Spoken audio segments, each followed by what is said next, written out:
Now we will be learning what is endpoint device and mobile phone security and its password policy. Also, along with that, we will see security path management.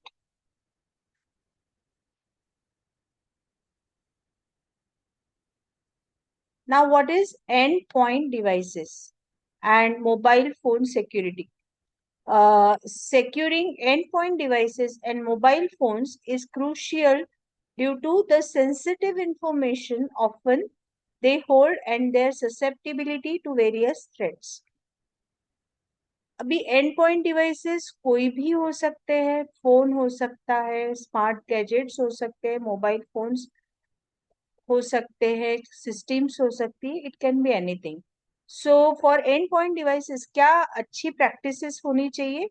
First, keep the software updated. We need to regularly update OS, that is operating system, and applications. So जो भी patches रहते हैं updations के, उसमें हमेशा जब update होता रहता है तो it contains the security fixes, so that अगर कुछ वल्नरेबिलिटीज है तो वो निकल जाती है.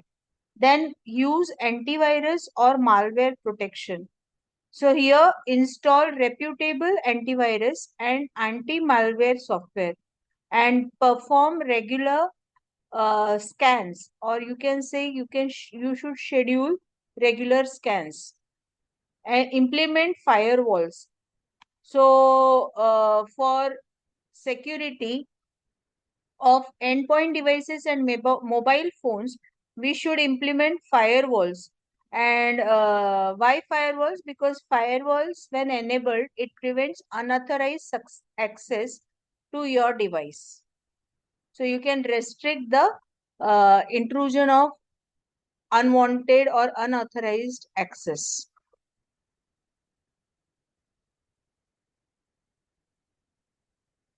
Then strong authentication, encryption, backup regularly, limit user privileges has to be taken care of. So, strong unique passwords, or consider using password managers. अगर क्या होता है ना, कभी हम लोग लंबे पासवर्ड्स अगर रखते हैं तो हम वो भूल जाते हैं, तो पासवर्ड मैनेजर हमारे लिए वो चीज हेल्प करता है. And always implement multi factor authentication wherever possible. Also encrypt data which is very sensitive, so that unauthorized access से उसको प्रिवेंट किया जाए या चोरी करने से प्रिवेंट किया जाए. So encryption of data is important. Then regularly backup. अभी अगर हम रेगुलरली बैकअप करते रहे हमारे इंपॉर्टेंट डेटा को, तो अगर in case of security breach होता है तो you can recover your data fast. The most important और the needful option is limit user privileges. अभी जितना नेसेसरी टास्क है, जितना नेसेसरी एक्सेस है, बस उतना ही एक्सेस देना चाहिए यूजर्स को, सो दैट वो कहीं पे भी आपके बाकी के चीजों को एक्सेस नहीं करेगा. जैसे user should have only the necessary permissions to perform their task to limit the potential damage from a compromised account, जो हम गेस्ट अकाउंट भी बोल सकते हैं. एंड फॉर मोबाइल, ये तो हो गया एंड पॉइंट डिवाइसेस का. अभी हम मोबाइल फोन्स का अगर हम देखें तो मोबाइल फोन्स पे वर्क करने के लिए पहला तो सबसे इम्पोर्टेंट है, that is lock screen security. अब कुछ लोग इसको पासकोड्स देते हैं, कुछ लोग पैटर्न्स देते हैं, फिंगरप्रिंट्स देते हैं, फेशियल रिकॉग्निशन देते हैं, so that the device is secured. Okay, so generally I would recommend you should have either fingerprints or facial recognition, क्योंकि पासपोर्ट्स और पैटर्न्स आइडेंटिफाई अगर हो गए तो they can be regenerated, but fingerprints and facial recognitions keep your device more secure. Then app permissions, आपने हमेशा review करते रहना है कि कौन सी एप्स आप यूज कर रहे हो और उसको कौन कौन सी परमिशंस आपने दी हुई है, सो दैट जो भी डेटा अगर वो एक्सेस कर रहा है, जो भी डेटा एक्सेस कर रहा है, तो वहां पे उसको लिमिट किया जाए। ठीक है। नेक्स्ट है इंस्टॉल फ्रॉम ट्रस्टेड सोर्सेस। तो जब भी आप कोई ऐप डाउनलोड कर रहे हो, तो it is recommended that you should download only the apps that are available from official app stores. So this will reduce the risk of installing malicious software. और जब भी आपका डेटा टू फ्रो जाएगा, तो enable encryption for data stored on the device. तो generally modern smartphones जो भी है, उनमें ये ऑप्शंस होते हैं। ओके। देन रिमोट वाइप और फाइंड फीचर्स। जैसे रिमोट वाइप और लोकेट फीचर्स जो है, ये क्या करते हैं, अगर डिवाइस आपका लॉस्ट हो गया, तो बाय दिस रिमोट वाइप और फाइंड फीचर से आप आपका जो डेटा उस फोन में है, उसको इरेज कर सकते हो और या उसकी लोकेशन फाइंड कर सकते हो। ठीक है, ये अभी के स्मार्टफोन्स में अवेलेबल है। देन रेगुलर अपडेट्स होने चाहिए। आपका फोन का जो ऑपरेटिंग सिस्टम है या जो एप्स है, वो हमेशा अपडेटेड होने चाहिए। अगर अपडेटेड है, तो उनके पास ऐसे पैचेस रहेंगे जो वल्नरेबिलिटीज को हैंडल कर सकेगी। अगर आप पब्लिक नेटवर्क पे हो और फोन यूज कर रहे हो, तो that time you should use VPNs. So when connecting to public wifi, use VPN for encrypted and secure browsing. उसके बाद रूटिंग या जेल ब्रेकिंग अवॉइड करना है। मतलब avoid modifying the phone's OS beyond the manufacturer's intended use. As अगर हमने मॉडि अब जैसा चाहिए ऐप को वैसा अगर मॉडिफाई किया, तो चांसेस हो सकते हैं कि it can expose the device to more risks. Okay.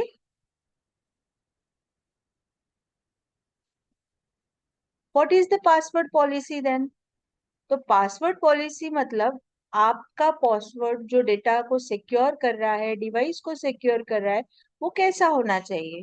So a password policy sets the rules that passwords for a service meet, such as length, type of characters allowed है, कौन से characters allowed नहीं है, ये सारा combination set किया जाता है। Password policies are crucial for ensuring the security of digital accounts and systems.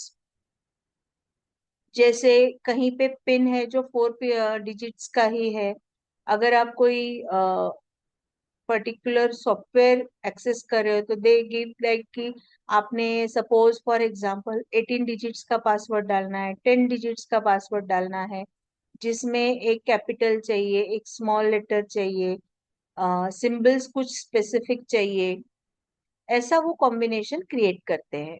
ठीक है। So that security of digital accounts and systems is taken care of. और जितना आपका पासवर्ड कॉम्प्लेक्स रहेगा, उतना आपका सिस्टम सिक्योर रहता है। So they typically include guidelines and requirements that dictate how passwords can be created, used and managed. तो जैसे कुछ कॉमन जो एलिमेंट्स हैं वो है, जैसे फॉर एग्जांपल अभी आपको साथ डिस्कस किया था, like password length requiring a minimum number of characters, generally 8 to 12 characters होता है to create stronger passwords, but I'll recommend you should go beyond 12 characters and have at least 18 characters password.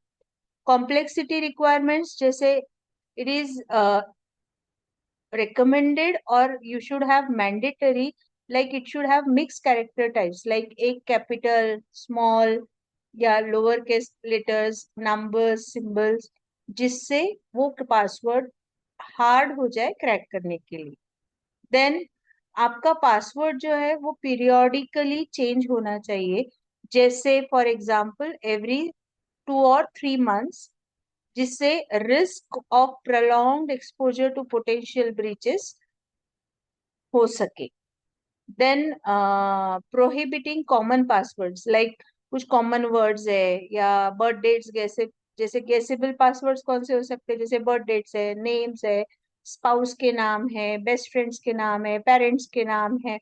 So blocking commonly used or easily guessable passwords enhances security. Okay, so generally use complex passwords.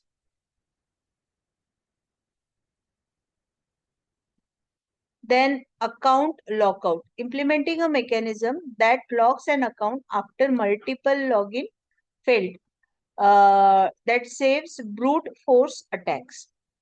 पहला ये होना चाहिए. दूसरा, multi factor authentication होना चाहिए. Authentication के लिए कैसे, जैसे काफी डिवाइसेस में if you log in some mail और some softwares, so they recommend, or I could suggest make it a mandatory to use multi-factor authentication, which will add an extra layer of security, uh, requiring users to provide more than one form of verification.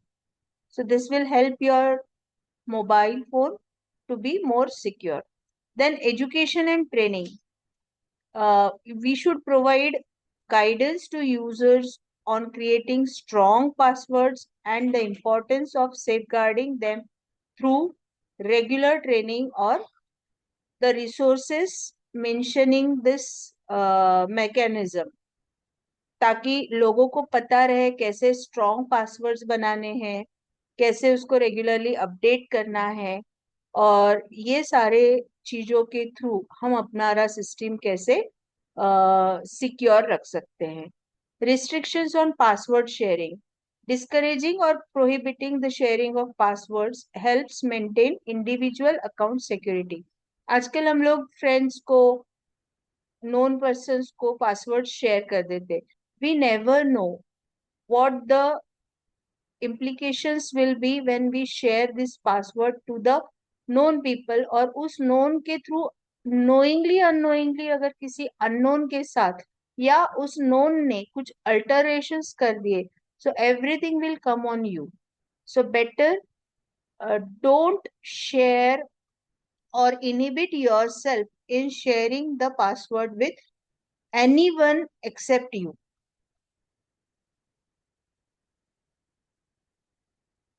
Monitoring and enforcement.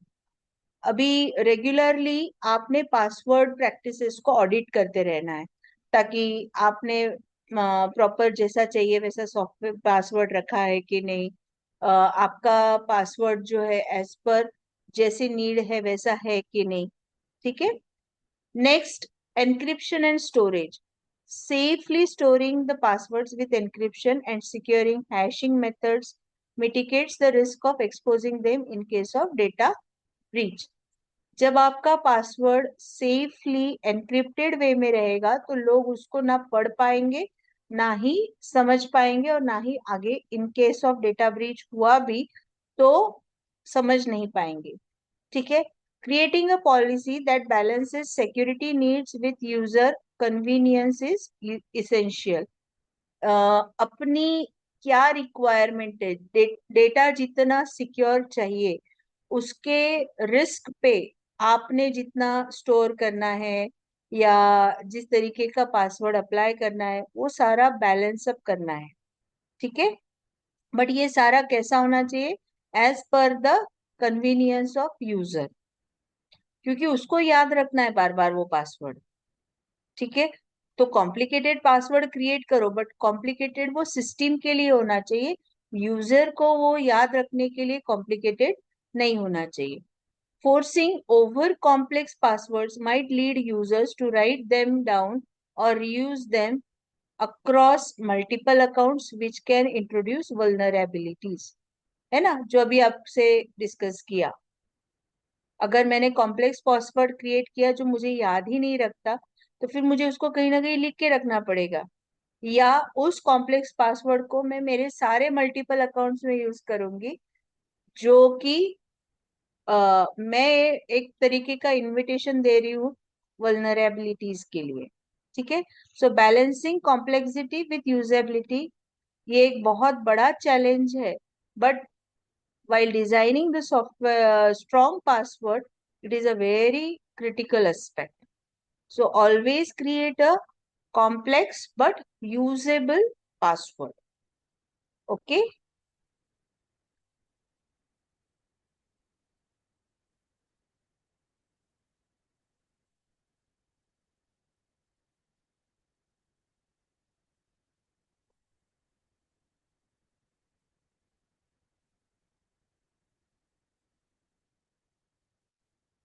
Now we will see security patch management.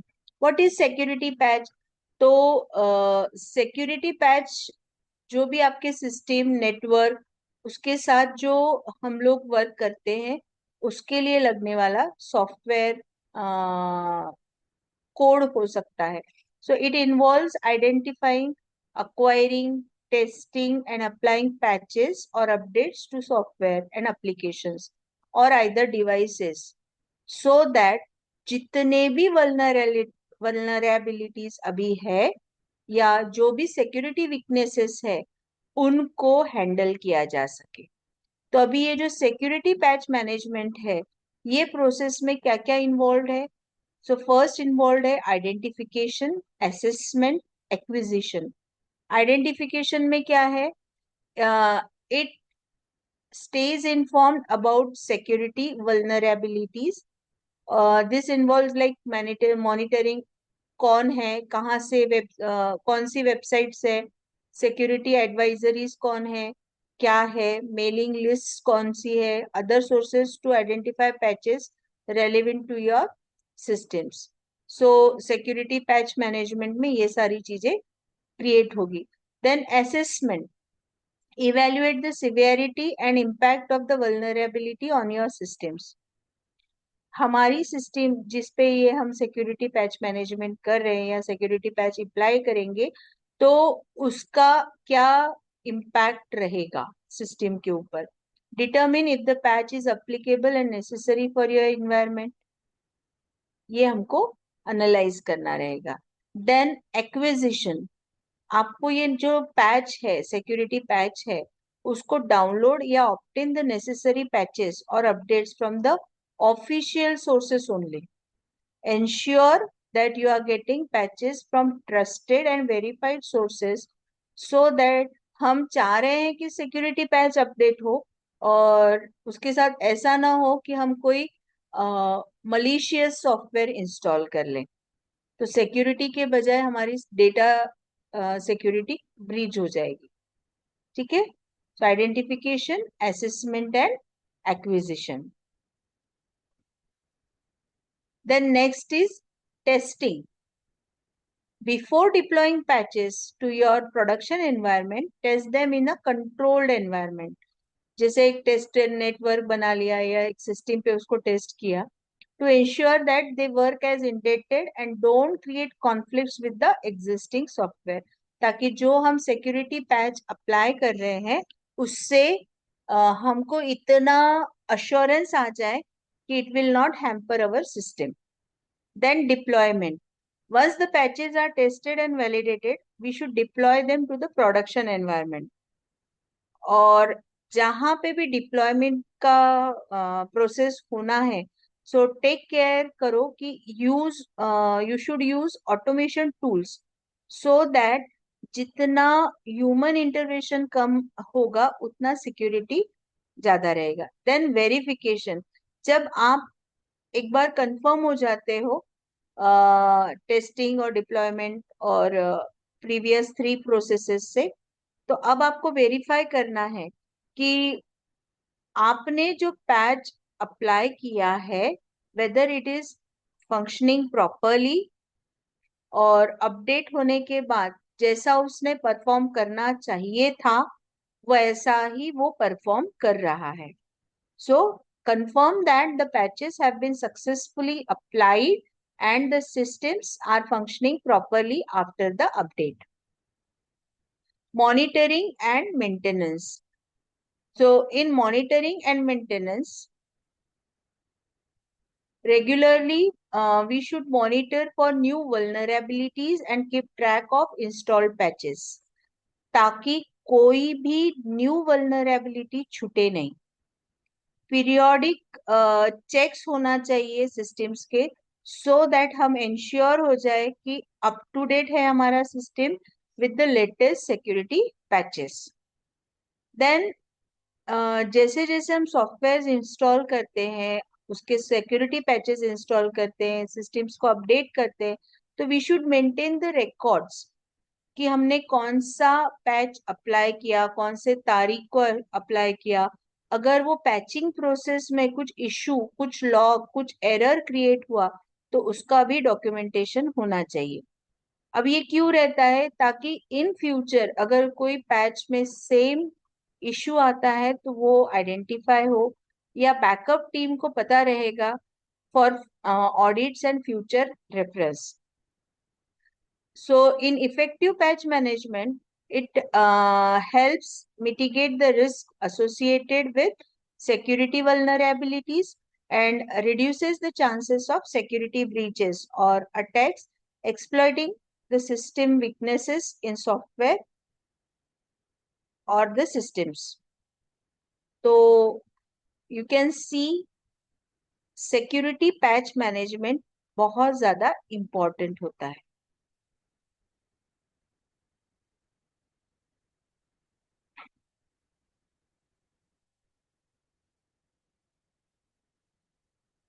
So you can see now we have seen security patch management.